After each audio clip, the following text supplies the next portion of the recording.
Deadpool and உல்வரின் கிட்டத்தட்ட மார்வெல மறுபடியும் காப்பாத்தின ஒரு மூவி. ஆக்சுவலா லோக்கி சீசனுக்கு அப்புறம் வந்து வெப் சீரிஸ் வைஸா ஹிட் ஆயிடுச்சு. அடுத்து ஓரளவுக்கு அடுத்து முன்னிட்டு அப்படின்னு சொல்லிட்டு இருக்குது.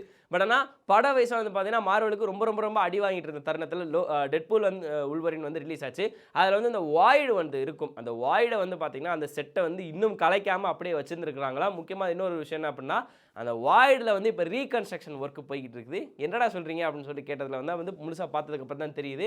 மேபி இந்த வாய்ட வந்து பார்த்தீங்கன்னா, பேட்டில் வேர்ல்டா யூஸ் பண்றதுக்கு மிகப்பெரிய ஒரு பாசிபிலிட்டிஸ் இருக்கிறதா வந்து சொல்லிட்டு இருக்காங்க. அங்கங்க ரிப்போர்ட்கள் மூலமா கிடைச்சதா தான். அண்ட் அது மட்டும் இல்லாம அப்படி இருந்தது அப்படின்னா, அப்ப டெட்பூல் உல்வரின் கண்டிப்பா வருவாங்களான்னு கேட்டீங்கன்னா, கண்டிப்பா வருவாங்க. அவங்களுக்கு ஒரு கேமியோ இருக்கு. முக்கியமா அதுக்கு அடுத்து ஒரு எக்ஸ்டெண்டட் மிகப்பெரிய ஒரு கேரக்டரைசேஷன் இருக்கு சீக்ரெட் வார்ஸ்ல.